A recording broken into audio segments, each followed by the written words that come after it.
All right. By the way, the cartoon is how to rescue a princess with various different programming languages. My favorite one, of course, is you have C#. You spend hours trying to express the entire rescue in a single link query. You give up and go to Stack Overflow and have John Skeet do it for you. That just seems really appropriate. The other one, of course, is really, I think is really, really cute, is you have PHP.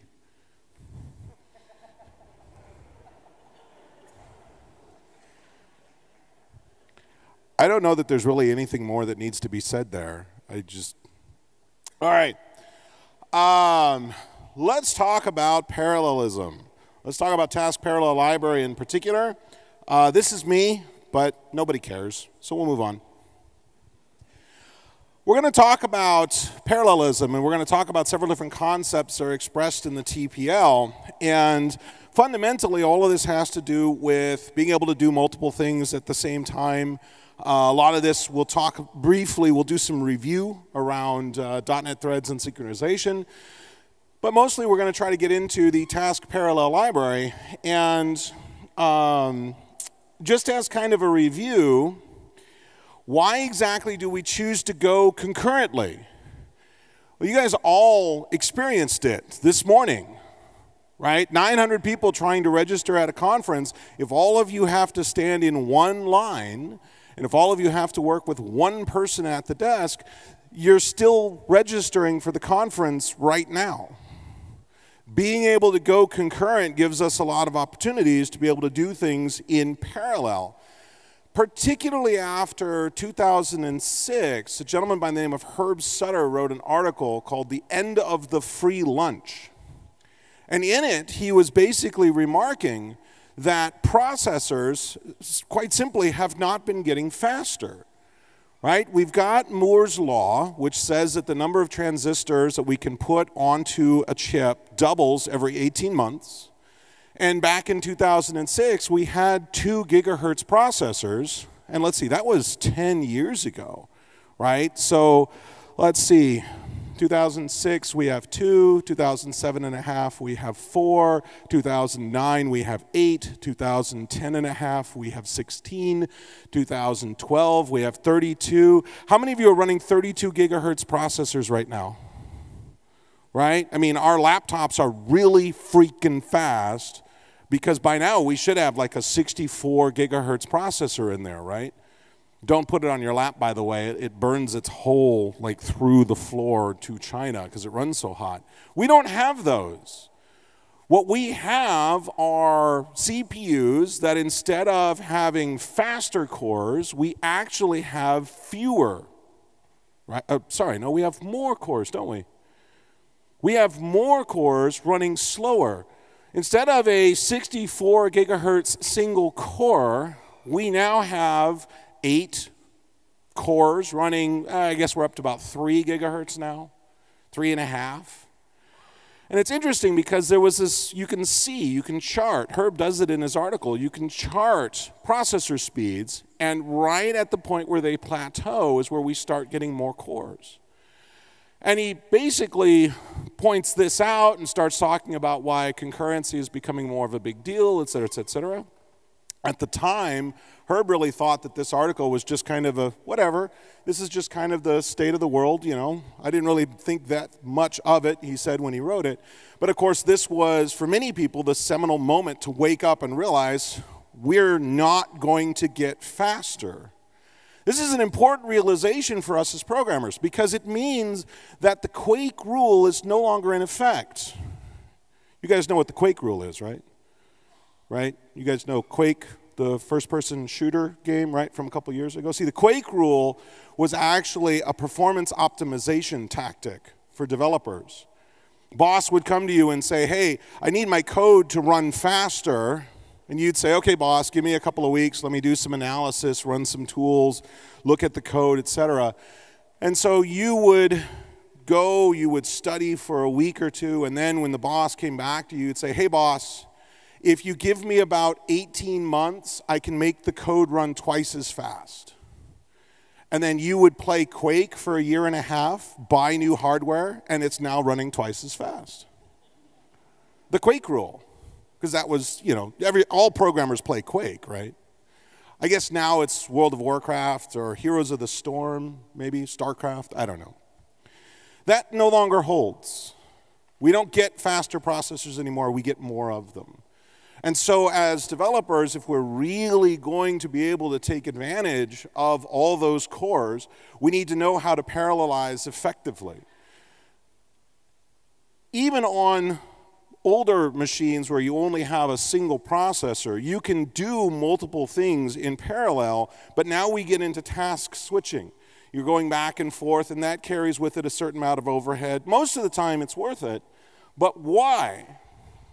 Well, largely because while the core is sitting around waiting for a request to complete, a disk I/O to come back across the bus, we're waiting for the user to type something, while the core is just sitting there doing nothing, we can actually take that otherwise empty time and go get it to do something else. This is the figurative difference between you on the phone waiting for somebody to finish typing something up so that you can move forward with your life. You're buying an airline ticket, you're waiting for them to finish typing into the computer, whatever.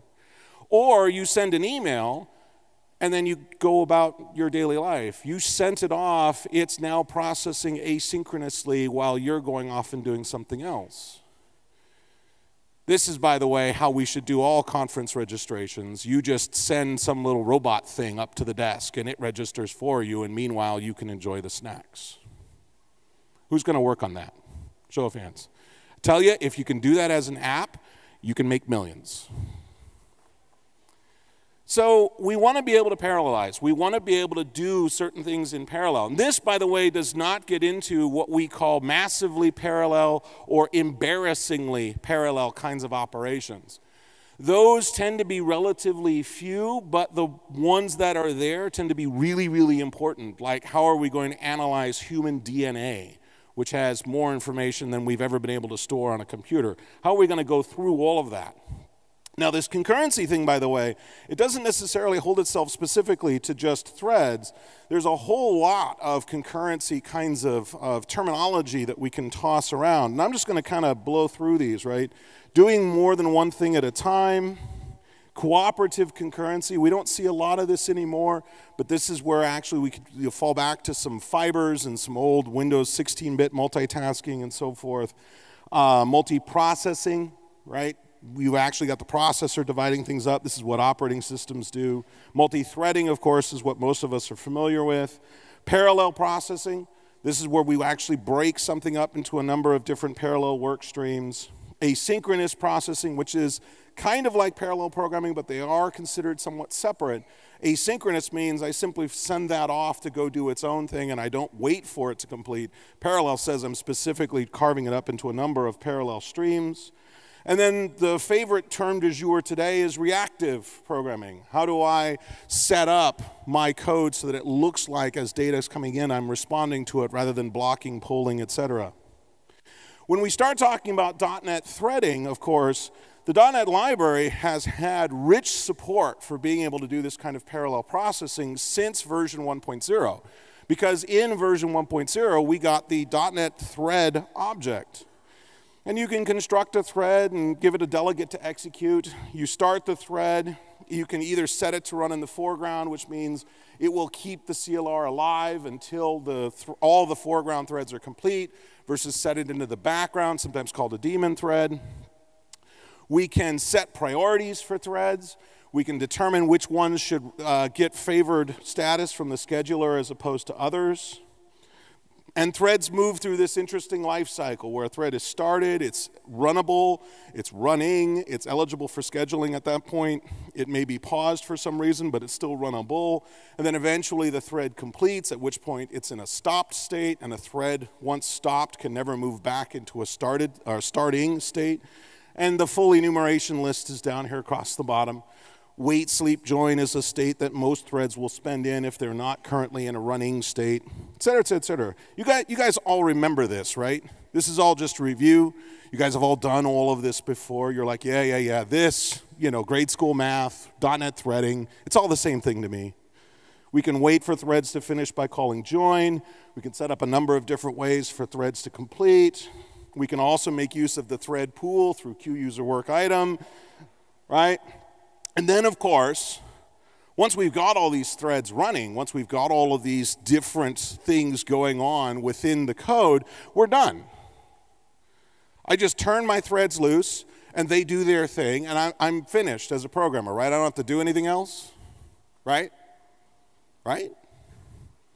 Well, unfortunately, quick question, how many of you have heard the joke in the United States, why did the chicken cross the road? It's a really dumb joke. To get to the other side, of course. It's a really funny joke if you're about 5 years old. And so I decided that I was going to modernize this joke. I was going to bring it into the 21st century. Why did the multi-threaded chicken cross the road? To side, get to the other the. Wait. Hang on. Let me do that again. Get side, to other the. Oh, sorry. That didn't come out right. I'm not even going to try that. The best part about this joke, it never ends. You can do this joke over and over again and get a different punchline every single time. And this is particularly important if, like me, you've been married for 25 years and your wife is like, get new jokes. See, honey, it's a different punchline every time. And she's deeply amused, I swear. This highlights the problem, right? Multiple threads executing, you don't have any idea of the order of the execution because the gods of computer science, right? You know about the gods of computer science? They're the ones that we must appease every time we write hello world. That's like that's kind of your initiation into the priesthood. You must write hello world. And then when you get into multi-threaded, the gods of computer science are the ones that decide which thread runs next. And here's a pro tip for you.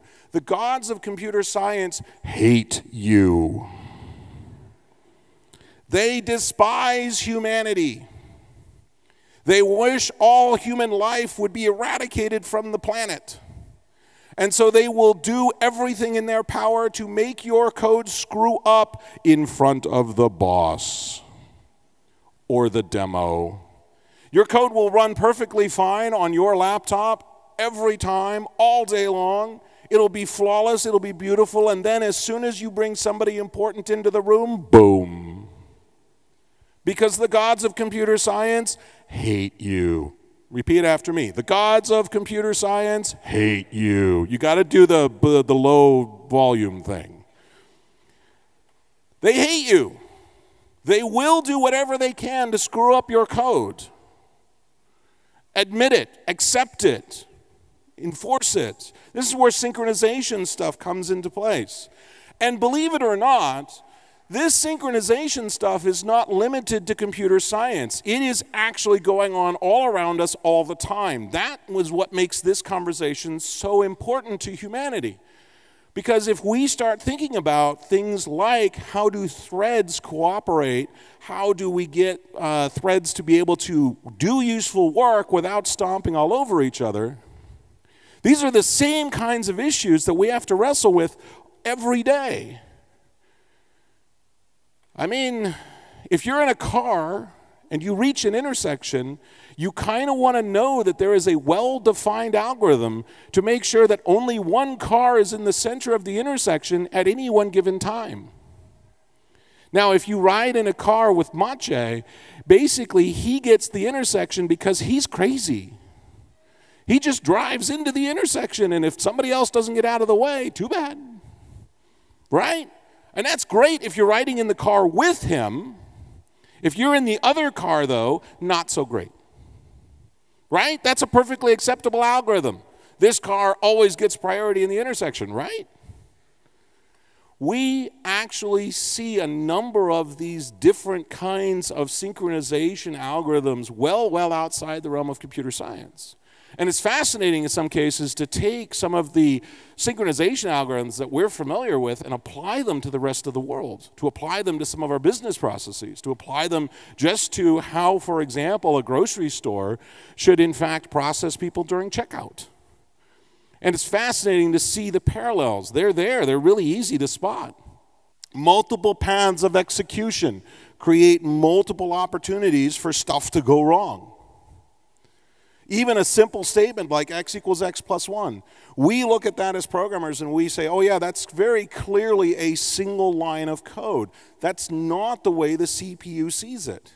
The CPU sees that as load the value of x into a register, increment the value in that register, store that register back to the location described by x. Those are 3 separate operations.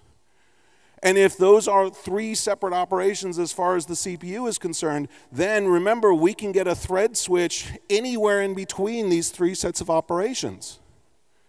And the gods of computer science, they hate you. So they will choose the absolute best place for them to screw up your variable x. So that if you have 2 increments, 2 threads, both executing x equals x plus 1, then it'll go from the value 4 to the value 5. Because right in the middle of incrementing it the first time, we'll let the second one run so that we increment 4 twice, which of course is both 5. And then we store 5 back, and suddenly an increment was lost, which is fine if we're talking about the value x. It kind of sucks if we're talking about your bank account. Banks like it when you give them extra money, by the way. And they really don't like it when they take away extra money. Not so good. Getting this concurrency stuff right is really kind of important. All of the concurrent synchronization stuff, of course, is a balance between safety and liveness.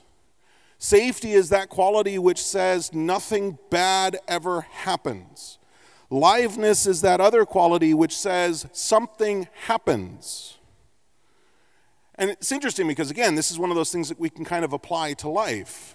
If you really don't want to ever be hit by a car, just stay at home. Never leave. Amazon will actually deliver food to your door. So will, like, pizza places. And between Amazon and a local pizza place, why would you ever need to leave for food? Right? I guess maybe for soda, but Amazon can deliver soda. So we're safe. Pizza and soda, we're done. We're programmers, right? That is a perfectly safe algorithm, but it's not a particularly live one. Because it turns out leaving the house has all kinds of really interesting things that can happen. You can see the world. You can see the sun.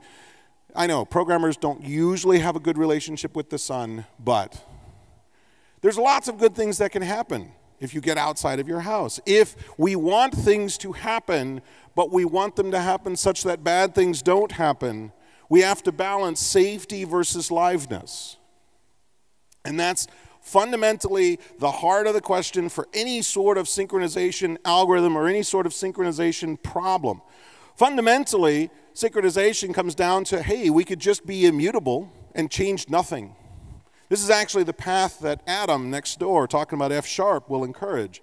If I have immutable data, nothing changes. Therefore, there's nothing to synchronize against. Therefore, woohoo, man, spin up all the threads you want. State never changes, so there's no way the thread can damage anything. Off you go. Unfortunately for the world, state does change. And we do need to change things, which then means we have to start thinking about how do we lock stuff? How do we define policies for actions that might affect state? Can we guarantee that one thread will only have access to a particular area of code at any one given time? Can we split some of this code up, or can we split some of the state up so that instead of your bank accounts, your checking, your savings, your credit card, et cetera, instead of them all being under one lock, can we split them up to be under 3 or 4 different locks? Table locking versus row locking inside of your relational database, et cetera. When we start trying to balance things, we start looking at these patterns fundamentally. And again, just to kind of go review real quick through the terminology, atomic execution. What is the minimum level of execution that a CPU supports? Can I read a 32-bit value atomically, meaning there's no possibility of a thread switch in the middle of them? This is actually really important, because if you are executing on top of a platform that guarantees 32-bit atomicity, but you're attempting to store a 64-bit value, that means that's 2 reads or 2 writes. Anybody know what the atomicity guaranteed by the CLR is? You probably should look that up. Because otherwise you could, in fact, get a thread switch right in the middle of storing along, maybe. That could be kind of important to know, right? Data collision, this is what we typically think about when 2 threads hammer the same data value. Reentrancy, this is when a piece of code can be hit by more than 1 thread at a time. You can have code that is reentrant even if you don't have multiple threads. Deadlock, of course, is a liveness violation. Threads can no longer move. The simplest example is thread A is holding lock number 1 and is looking for lock number 2. Thread B is holding lock number 2 and is looking for lock number 1. Also, see the US Congress. Race condition. 2 executing entities are both trying to accomplish something with no synchronization between them, and it's completely unsure as to which one will be able to execute first. We have no guarantees as to what will happen. We can also talk about starvation. This is an opportunity where a thread never gets to run. It's ready, it's willing to go, but for whatever reason, circumstances keep conspiring such that it never will run. If this is the priority 4 thread and all the priority 5 threads, they're eligible to run, the priority 4 thread will eventually starve.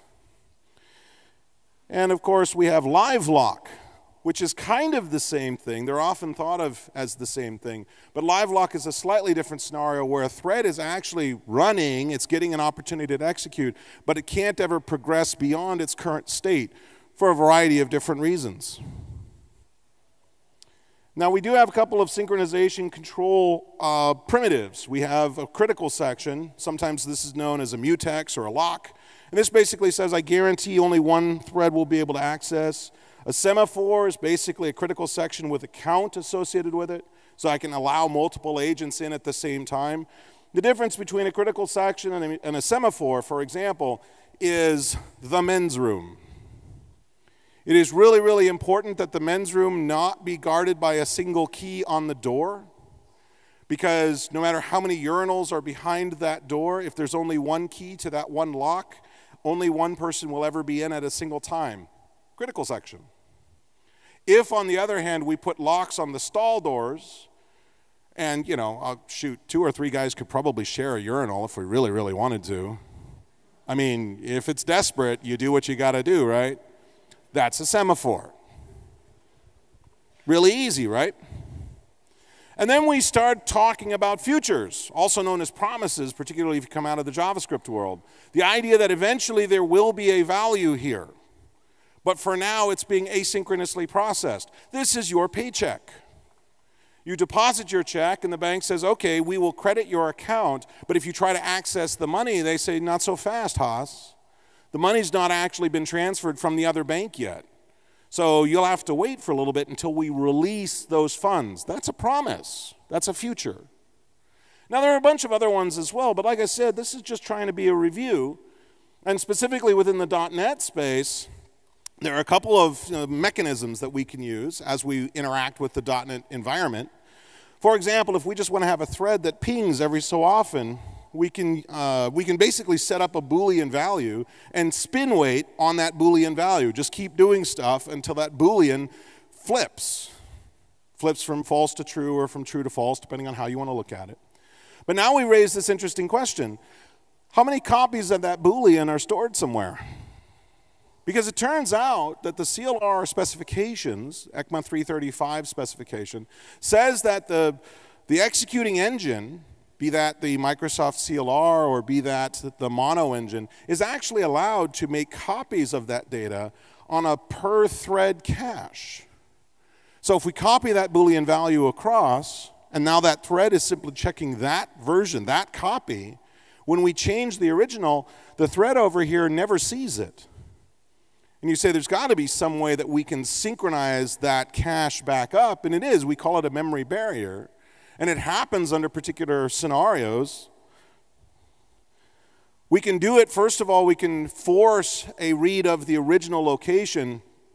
We can either do so by using a language that will give us the ability to have the language emit a volatile dot prefix in the IL. Yeah, okay. That's probably a little bit lower level than most of us want to do, right? Because that means writing your own language if C# doesn't do it. Fortunately, system.threading, the interlock classes, and system.threading.volatile specifically has read-write methods. So if you're doing that kind of spin weight thing, you want to make sure to use the volatile access as opposed to just using standard normal variable access. Or you can fire up a system thread memory barrier, because that forces synchronization of all per-thread caches. If you've got a concurrency problem where I've got the traditional producer-consumer. One thread is churning out some data and the other thread is just consuming that data. We have some shared location where they are dumping the data and reading the data from, right? We want one thread to be able to signal the other to indicate that, hey, there's data there for you to grab, or I need to be able to signal back to the producer that there's more data, there's room for more data, I need more data. Threads need to be able to signal each other in some fashion. And they can do that through the use of monitors. Monitor is the actual, it's an abstraction, if you will, that the CLR offers. There is a monitor associated with every object inside the CLR. You say lock X, you're attempting to acquire that monitor. And it's guaranteed to be an atomic access. So therefore, if you're attempting to acquire that monitor, no other thread may attempt to acquire that monitor until you're finished with it. Pretty straightforward stuff. And once you own the monitor, you never give it up unless you somehow leave the code block, in which case the IL will actually introduce a monitor.exit API call. And from these things, we can build some basic locking constructs, mutex and semaphore and reader-writer locks and spin locks and so forth. And again, I'm sorry, the first one was actually talking about, I want to try to do a linked list. Sorry, producer-consumer is here, where I need to signal back and forth using the various event types. But again, this is all review. And CLR 4.0 introduced a number of these concurrent data structures, which simplify a lot of this, by the way. That producer-consumer problem becomes a lot easier if I use a concurrent queue or a concurrent stack. The producer pushes stuff into the queue, the consumer pulls it out of the queue. That actually simplifies the problem immensely. And those guys are using those locking constructs to be able to do that. But if you don't like those four, you can write your own. You can use you can create something that implements the iProducer-consumer collection, and then you can use the blocking collection around your iProducer-consumer collection to provide all of the necessary blocking semantics. Because all of this is really easy, right? Show of hands of people who are really comfortable knowing that their multi-threaded code is both perfectly safe and incredibly live, meaning I know it's running as fast as it possibly can. There's no way it could possibly get any faster. Show of hands. Come on, guys. You're really confident in all your multi-threaded code, right? People are like, dude, it's dark. There's no way I'm raising my hand. You wouldn't even see me if I could. I see you back there. Just one guy raising his hand. Yeah, interesting story. Somebody that I'm privileged to call a friend is Brian Getz, who, if you don't recognize the name, that's okay. He's the architect of the Java language at Oracle. He is the Anders equivalent over in Java land. Brian Getz wrote a book a number of years ago called Java Concurrency in Practice, in which he goes through all of the different multi-threaded concurrency scenarios for the JVM. And Brian himself actually stays awake at night making sure that his multi-threaded code is safe and live. People who are literally rocket scientists stay awake at night trying to deal with this stuff because it's hard. Because I don't want to have to remember all that stuff. I don't want to have to think about how do I acquire a lock. I don't want to have to think about the lifetime of that lock. I don't want to have to think about all the possible permutations. Because if you think about it, as soon as you spin up a second thread, that second thread could interact with the first thread anywhere in your code base. And it becomes a completely exponential problem. You have to think about, for every line of code, what happens if another thread hits this exact same line of code? You have to reason about this across your entire code base, including the parts you didn't write. How many of you trust all the libraries you use to be perfectly thread safe, including the ones Microsoft wrote? This is scary stuff. And so one of the things that Microsoft was trying to do with the introduction of the task parallel library was to simplify how we think about some of this.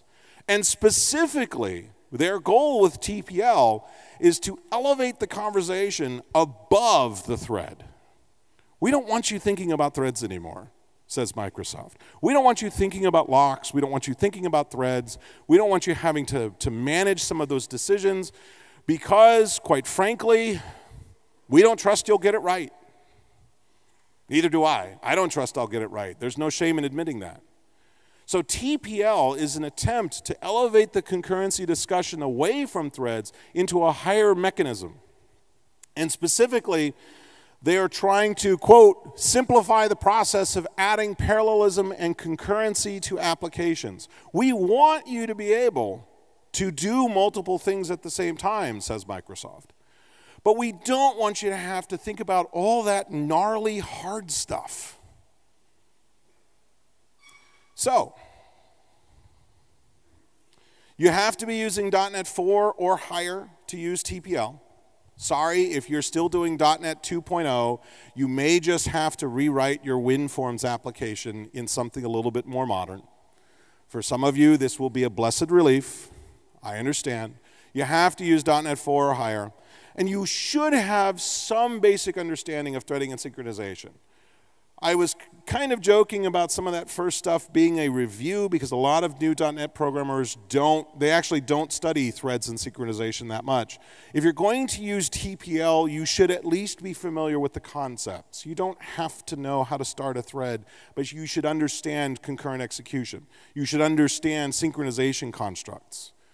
And if that is all strangeness, you probably want to spend a little bit of time doing review before you dive into TPL. Task Parallel Library actually breaks up across 3 different concepts, what they call data parallelism, task parallelism, and pipeline parallelism, which they also refer to as data flow. Now again, these are not concepts that are unique to Microsoft. These are ideas that have been around for a long time. And the basic idea of data parallelism is if I have a large set of data and, 1 million bank accounts, that's actually pretty reasonable, particularly if you're working for a good-sized bank. If you're working for RBS, it's probably like hundreds of millions of accounts when you get down to it.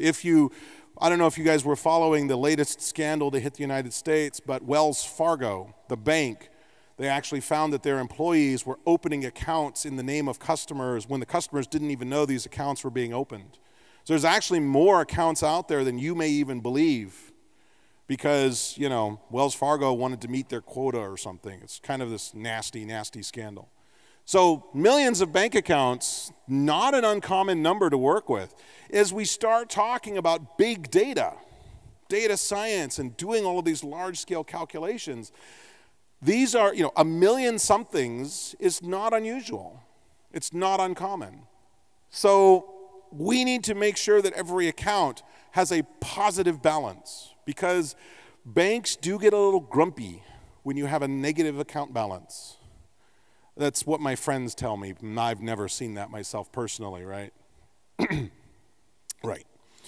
They get grumpy when you borrow money from the bank and don't pay it back. So we want to make sure that everything has a positive balance, or we need to find the checking accounts because we need to apply some sort of restriction to the account, must have a minimum balance, otherwise we charge you a fee or something. There are a number of operations we need to do against these accounts. This is data parallelism. This is sometimes what we refer to when we talk about embarrassingly parallel operations. This is not, I want to spin off a thread to access the database and give the user the opportunity to push cancel. That's a different kind of story. That's asynchronous programming. This is, I have millions of things to which I want to do something. Data parallelism says that I'm going to apply some operation, some kind of work over a set of data. So, million bank accounts, I need to calculate interest over each one. The interesting thing about this is that calculating interest on account number 57 is completely and entirely independent of calculating interest on account number 58. They have no relationship to one another whatsoever. So this is perfect as a data parallelism task. Let's spin up a bunch of threads and turn them loose over all those different accounts and let them run independently, and we'll just gather up the results when we're done. By the way, if this sounds kind of like MapReduce, if you've been following the Google parallelism MapReduce story, MapReduce is basically one of these parallel kinds of operations. The key thing about data parallelism is in that last bullet. There's no dependencies between the tasks. If calculating the interest on my savings account is somehow tied to my checking account, then this isn't a perfectly data parallel task, and I have complications. Like I said, MapReduce. MapReduce, by the way, for those of you who may not be familiar, comes from the two functional operations. Map, meaning typically I transform the source data in some fashion. I'm either restricting it, narrowing it, transforming it into a different data type, etc.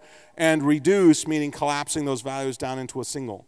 If I want to calculate the total assets of the bank, meaning I add up everybody's account balance and all of the credits that are owed the bank, etc. That is a perfect MapReduce problem, transforming all of the accounts into a single value and then reducing them down into a single value. This is a MapReduce problem. Every time you say select count star from table where, you are doing MapReduce. The where is the map and the count is the reduce. Pretty straightforward. So for example, if I want to count the number of times words appear in a given set of documents, this is just pseudocode, right? But mapping the name out of the document, right? So for each word in that document, emit, this is the term that CouchDB will use, emit that word, and then we're going to reduce the word. We're going to count those words up and emit the sum of the number of times that word appears. That's just a simple tuple. This is what MapReduce looks like in pseudocode. There are a couple of components when we start talking about doing data parallelism. First is the source data, the million bank accounts, the documents containing the words, etc. Once I know what the source data is, the second is how do I break the data down? Conceptually, it's really easy to say, sure, we're going to take each account and we're going to process it individually. Interestingly enough, this operation was going on right under your noses. The staff were doing something on the back lot out there where they had 4,000 items they needed to process. And it would have been great if we had 4,000 people to each grab one item and do the processing that needs to be done. But it doesn't work that way. As much as that would be the ideal, it doesn't work that way. If you have 5 staff members, then the idea is we take the 4,000 divided by 5, and each one processes that chunk. This is decomposition. How do I break the task down in terms of how many chunks, how large is the chunk of data, how many elements, how many accounts, how many words, how many documents does each executing agent process? And that decomposition can actually be a non-trivial task in of itself. If I am currently executing on top of an 8-core processor, does it make sense to decompose into larger than 8 individual segments? Well, actually it might, depending upon what we're doing, depending upon how much weighting there is between these. Sometimes I might want 16, sometimes I might want 32, sometimes it might actually make sense to be 6, because if there's other work going on, that leaves a couple of cores to be able to do that other work. So this decomposition, we often want it to just be a static breakup. Let me just take it, divide by the number of cores, move on. That's a static decomposition scenario. There's also dynamic decomposition scenarios, which says each agent, as they finish with their task, goes back to find the next one. This is actually what we tend to do in real life. If you're slapping labels onto packages, you slap a label onto a package and then you reach back to the bin to grab the next package. And that bin may very easily be a shared bin. This is sometimes called a work stealing algorithm. I grab the next thing from the job jar. Agile processes, extreme programming suggested we do this. When you come to work in the morning, you find your pair, you grab them, you grab coffee, okay, we're ready to work. You walk over to the job jar, literally a set of story cards in a jar. You pull out the card and say, okay, today we're adding a button to the main login screen. Cool, and you go off to your workstation with your pair and you add a button to the login screen. And then when you're done with that card, you put it in the done pile and you grab the next card. Because some of these stories will only take 30 minutes. Some of them will take 4 hours. Some of them will be epics that will take 2 weeks. Classic work stealing algorithm. Didn't know Agile was a parallel process, did you? Once we've decomposed the data, then we have to assign the data to each execution unit. How do we get the data in front of the thing that's going to process it? We often will need to orchestrate, organize between the various execution units to make sure that they are, in fact, putting the result someplace where it can be found. And in some cases, we need to figure out, somebody has to figure out how we map the thing doing the work to the actual underlying thing giving you execution. In other words, how do I map the task to the thread? Somebody has to make that decision, ideally not us. So when we talk about TPL, again, I've got 1 million bank accounts. Well, actually, in this case, I've got a linked list of bank accounts, and I've decided that I'm going to put 1 million bank accounts into the bank of Ted. I like being a bank. And you'll notice that I'm just populating random values in there, right? A bank account can have anywhere between 0 and 50,000 whatever in it. So that's my data source. And the account, well, the account is a pretty straightforward object. We have an ID, we have a balance, the end. Any questions? So the first time I want to do this, I say, shoot, how hard can it be to just do a bunch of things over 1 million bank accounts? It's just a for loop, for crying out loud, right? And so I go through each one, I find the balance, I add 5% of whatever that is, and store it, the end. And this takes forever. And while one core gets pegged, redlined, the other 7 cores are just sitting around doing nothing. This is obviously not parallel in any way, shape, or form. So I say to myself, self, I'm a smart programmer.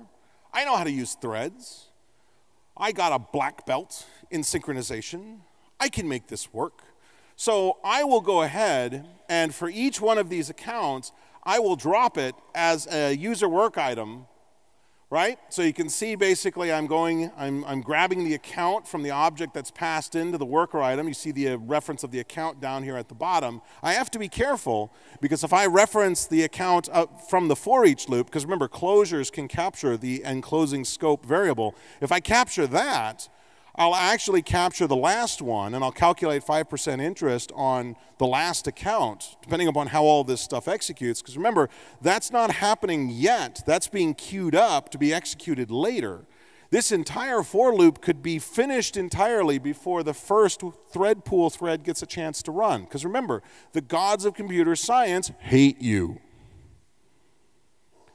So that account, if I closed over it, that could actually be the last account in the list, or it'll be somewhere in the middle. In either way, it's not what I want. I want to do this for the first account and then the second account. So I have to pass it in here at the bottom of the queueUserWorkItem call so that it gets passed as the parameter to the delegate, to the lambda that I'm calling here.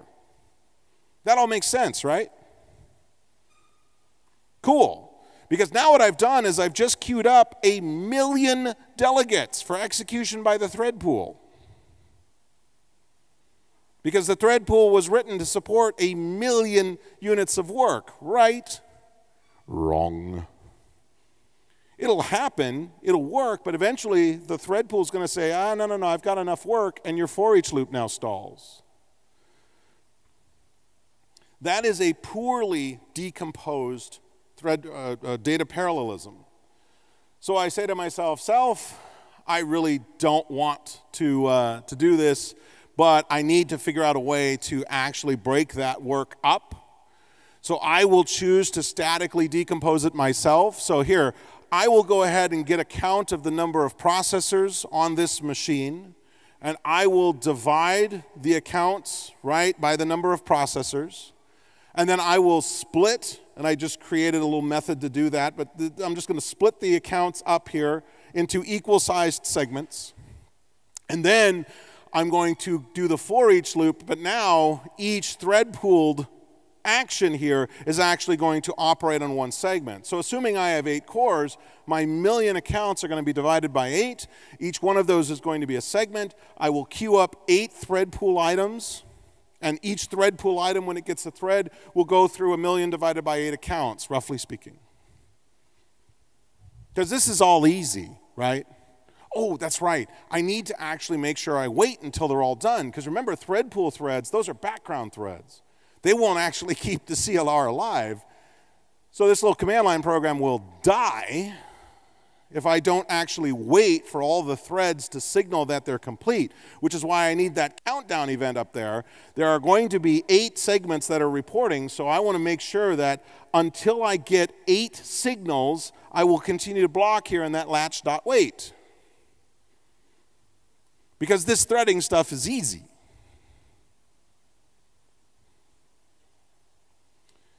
Or I let TPL do all the work for me. That's literally what we're talking about here. There is a class in TPL called Parallel. And Parallel has 2 methods on it, one called for and the other called for each. And the difference between them basically is, how do you want to do your for loop? Do you like doing for 0, for var I is 0, I is less than length, I plus plus? That's the for style operation. Or do you like to for each over an enumerable? That's the only real difference between for and for each. And they will take a delegate. So here, for example, I'm going to calculate all of the files in a directory. Okay? And here I'm doing this using parallel.for. In this case, for I equals 0, I is less than files.length, and then for each I, which here I'm calling index, do that block of code. And the best part about parallel.for is it will do all that other stuff. It will handle the decomposition. It will handle the signaling. It'll queue stuff up to run on the thread pool, and it'll make sure that everything gets finished before we drop out of this parallel.for. So that at the end, all I get is the number of files and the total size, because you can see I'm actually referencing total size up there using the interlocked.add method, which I have to use, by the way, because this is going to be multiple threads all hitting that long at the same time. So I need to make sure that each thread has single access to that long. But this looks a lot easier than what I had before. I don't have to worry about the thread pool. I just let parallel.for do all of that for me. And here, I've actually got 2 of them. Because in this version, not only do I want to calculate the number of files in this directory, I also want to recursively calculate it for all of the subdirectories. Because in a single directory, it's probably not a lot of benefit to doing this stuff in parallel. There's costs to spinning up threads and putting this stuff on the thread pool, etc. Parallel does not always mean faster. But here, if I'm doing this across subdirectories, particularly if I do this from C-whack, yeah, having multiple threads do this actually will be a huge benefit, particularly since a lot of the time will be spent doing I/O. Now, occasionally, you want to know what's going on in the loop. In a for loop, I can say break. I can actually terminate the loop early. Or I can say continue, saying move on to the next one, don't execute the remainder of the loop. That's harder to do with parallel.for or parallel.for each. So they give us a parallel loop state that allows us to communicate to parallel.for saying this is what's happening. This is what I'd like to do. I'd like to stop execution immediately. And it's got a number of properties on here. Is exceptional, is stopped, should exit current iteration, break, stop. There's some slight differences between them. The MSDN documentation is pretty good about that if you want to go see what those subtleties are. The point is parallel loop state lets me signal to parallel.for each what should happen next? Now, the accounts example is really easy because there's a million accounts. And they're all the same size. They're all doing exactly the same thing. Not all of your data sources are going to be so nice. They're not always going to be so friendly. In some cases, it's not going to be an array. It may actually be an IEnumerable that you're getting from someplace else, and you can't use parallel.for to just grab the index of whatever next thing you want. In those cases, sorry, I didn't mean to push that. In those cases, we can actually create our own partitioner object in TPL to say, this is how I want to partition up the work. And you have to write that code. Microsoft can't do that for you. You'll have to indicate how you want to partition that work up. Now, this is for data parallelism, everything that I've just said. There are some cases, however, where we don't want to do the same operation over a more or less contiguous data source. In some cases, I actually want to do several things all at once. I've got a bunch of numbers, and not only do I want to calculate the average of all these numbers, but I also want to calculate their arithmetic mean. I want to find the largest. I want to find the smallest. Different operations over the same data source, perhaps, but different operations. They're not always doing the same thing. This is not data parallelism. This is task parallelism. Sometimes people will call it functional parallelism or control parallelism, but the idea is that the operations, the tasks are different. In my previous example, we were just applying interest to each of those accounts. Here, I may want to examine certain accounts, I may want to generate an email for certain accounts, etc. The tasks are different. And in many cases, I want to just spin up all of these tasks and let them run independently of one another. So this is often referred to in academic literature as the fork-join model. I want to fork off a number of threads and then join, wait for them to complete, and after they've all completed, then move on with whatever code needs to happen. Practical examples, I've got some code running as part of an ASP.NET website, and I need to make an HTTP web API call over here, for example, to verify that I have access to that resource over there. I need to make a database query. Oh, and I also need to write something to an audit log. There's no reason why these three need to wait on one another, but their operations are clearly very different, with very different timescales associated with them. So therefore, I want to just fan them out. I want to turn them loose, and then once all three are complete, then I will continue doing whatever it is I do as an ASP.NET web service. Within the TPL, this is where we get into the task type. Now, the key thing to remember as we talk about this stuff is that tasks are not threads. Tasks are an abstraction. A task is something that needs to be done, and eventually a task will be mapped to a thread so that the task can do what needs to be done. But tasks are not threads. And this is important because threads carry a cost with them, above and beyond all the synchronization stuff that we're talking about. When you fire up a .NET system.thread, it's not actually an operating system thread. There will later be an OS thread mapped to your CLR thread, but the CLR thread builds up a number of data structures internally so that it can operate on top of an OS thread. And that carries weight with it. A task, fundamentally, is just a lambda. It's just a block of code waiting to execute, fundamentally. So to kick off a task, the easiest thing to do is to just fire up parallel.invoke. It takes an action object. Action, by the way, is sort of the base type for a lot of the lambdas, delegates, etc. It's how the .NET framework thinks about it. An action can take a parameter, return a value, etc. Parallel.voke can take these action objects and just fire them off in parallel.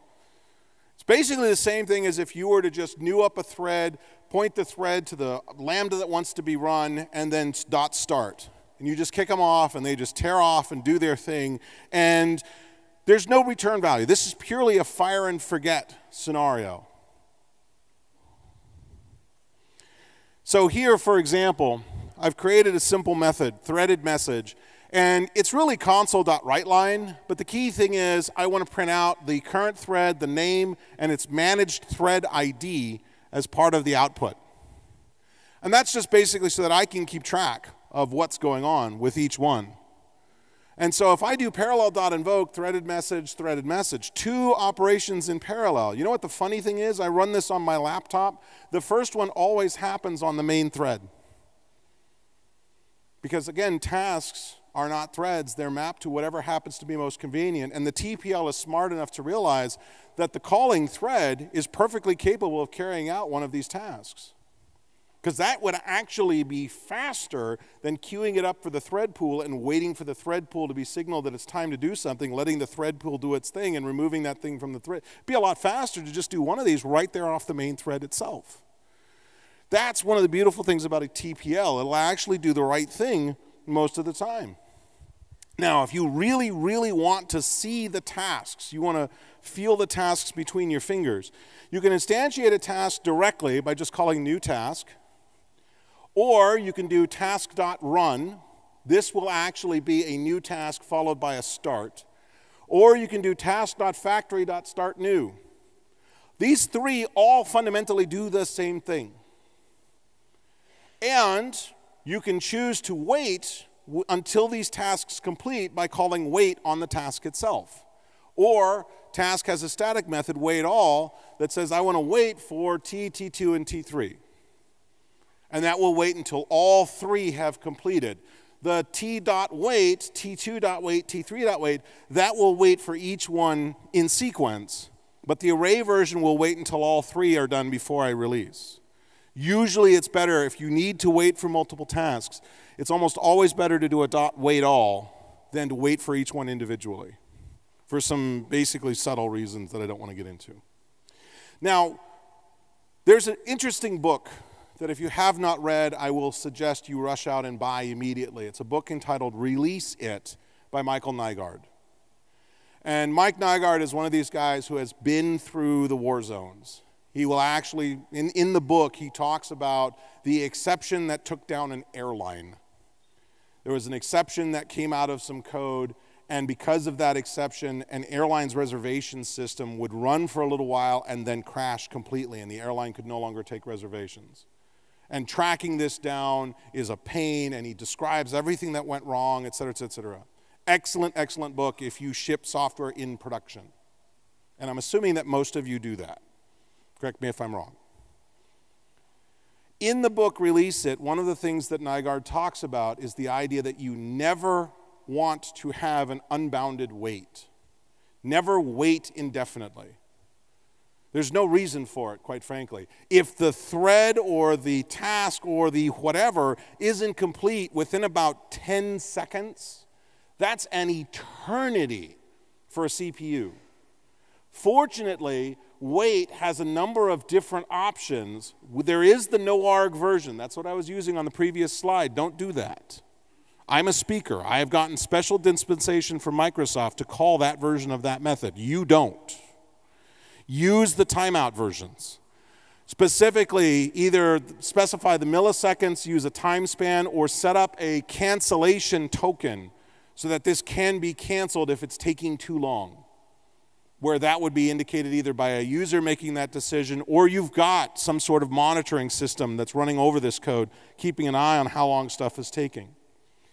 Now, the tasks themselves, you say, okay, I want my task to go do some calculation and it needs to yield a result. There are 2 flavors of task. One yields void, that's the non-generic version. The other yields a T-result type, that's the genericized version. For the most part, they operate the same. You just have to figure out how to gather the return value back. And in the case of a T-result, which is basically a promise, a task taking a task of T-result is basically a promise saying this task will execute and at some point it will have a value that I will give back to you. The result property will hold that return value, and if you access the .result property and it's not there, you'll block, which implicitly becomes an unbounded wait.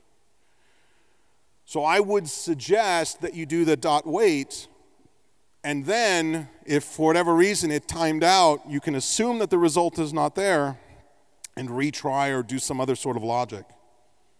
So here, for example, I'm spinning up a task, and In this particular case, I'm just doing some random calculation. Let me take the number of ticks, let me multiply it by a random number, etc. And so here, when I say var res equals t dot result, if it has not completed, that will block indefinitely. And if there's a deadlock in that task for whatever reason, this code will now be deadlocked. It will never execute, which is why I typically want you to check is completed before you get the result. Now, if you want to pass data to a task, again, we have to be concerned about the closure capture rules. So here, you'll notice when I start the task using the task factory, I pass in an object, right? You see the object parameter in the lambda, and then down here across the bottom is where I'm actually creating the object, in this case a tuple, because I like tuples, consisting of the index as well as the message from the array. That will get passed as the object, which I can then unwrap inside the lambda. If you do not understand closure capture rules, by the way, make sure you get those very squarely in your brain before you start writing some of this code, because it will burn you if you don't understand how closure capture works. Now, occasionally, I want to do one thing, followed by another thing, followed by another thing, followed by another thing. These are called continuations, task continuations in TPL terminology. And it's actually really easy to do. I just say dot continue with. So task dot continue with actually returns another task, which means I can just chain them one after the other after the other. So in this particular case, I'm spinning up the first task to generate a bunch of dice rolls. And the second task, of course, what do you do with dice rolls? You make Dungeons & Dragons player characters out of them, right? So I just grab those dice rolls and assign them to my player character. Now, occasionally, I want to do some composition. I want to know when these tasks complete, when any of these tasks complete. This is what task.whenAll, task.whenAny, task.delay, which will introduce a deliberate delay into the system. These are some nice chaining facilities to be able to string these tasks together. And if I want to cancel the task, that's what a cancellation token is for. What happens if the task throws an exception? My code never throws exceptions. How about yours? Because I put a try catch and I eat the exception so nobody knows my code sucks. What happens if the task throws an exception? Well, the task parallel framework will actually roll up the exception into what they call an aggregate exception, which could be actually more than one exception. So whenever you get one of these aggregate exceptions, you'll need to check the .inner exceptions, plural, which will be an array of exception objects, and you can examine what's going on there. Now, the other thing that they could do is you can have tasks that create tasks, which creates a parent-child relationship. This is a little quirky, and it's not something that I really get a whole lot into. There's also different ways to be able to customize the creation of tasks. All of that is interesting detail that you can dig out in MSDN when you need it. The key element here is the task represents something that needs to be done that isn't directly mapped to a thread yet. It will be eventually, but it isn't right now. The third form of parallelism is what they call pipeline parallelism. And again, imagine I have a bunch of bank accounts, but this time I need to do a set of operations to each bank account. Pipeline parallelism is actually a combination in some respects of data and task parallelism. And again, this goes by the name of data flow or sometimes message parallelism. If this sounds familiar to reactive extensions, they're very similar to one another. They're not exactly the same. They're very similar to them enough that you could probably do most of what you do with RX, you could do with pipeline parallelism. And frankly, they're built off of some similar concepts, even though the underlying implementation can often be very different. The TPL calls this data flow. And specifically what they're doing is they're standing up what they call a mailbox. And I will drop messages into the mailbox, and somebody will pick up and process those messages out of that mailbox. This is often known as message passing. And this is actually diving into another entirely different approach to programming called actors programming, actor model programming. If anybody is familiar with Erlang, this is exactly that kind of style of message passing programming that Erlang made very, very popular. And it has a number of benefits to it. For starters, Erlang doesn't actually spin up threads. They spin up thousands upon millions of what they call process objects, which are basically these mailboxes, which can then process these messages. It's a lot more complicated than what I can do here. And besides which, it's not really showing off TPL itself. But I mention it because it's really interesting stuff. And if you've never played around with an actor's model, Dataflow in TPL or Akka.NET are two very popular .NET parallelism, message passing parallelism libraries. The last thing I said I'd talk about was parallel link, plink, or plink. If you've ever written a link query, well, shoot, if you've been doing C#, you've written a link query. And if you get back 1 million rows from the database, God help us all, be nice to be able to process those in parallel. Well, plink adds that sort of parallelism to it. And specifically, there it is, specifically, you write your standard link query from blah, select blah. If you choose the method style, here's my collection, dot, select, etc. If you choose the method invocation style as opposed to the more SQL-like link expression style, you can drop a dot as parallel at the start of that link query, and parallel link takes over from there. From that point forward, the entire query, everything you do as a part of that query, will now be implicitly split across multiple threads. It's ridiculously easy to use, and that, unfortunately, is part of the problem. If it's too easy for you to spin up a ton of threads, then, quite frankly, what you end up with is a whole lot of threads competing for the CPU, and that actually creates problems. The TPL is definitely not a toy. It can be really fun to start playing with. It can be really fun because you're like, oh, cool, I can spin this up and spin that up and do all these things in parallel, and parallel will always mean it goes faster. No, parallel means it runs in parallel, and you have to think about synchronization. TPL will try to take a lot of the synchronization issues away from you, but you got to meet it halfway. You want to use operations that are implicitly non-synchronized, meaning I don't have to touch anything else. It takes a little time to get used to, but this is definitely a core part of the .NET framework, and if you work with collections of larger than, say, 100 items at a time, you owe it to yourself and your users to play around with this and explore. Now, if you would all like to ask all of your questions all at the same time, we will see parallelism in action. But I'm actually going to get off the stage, so see ya.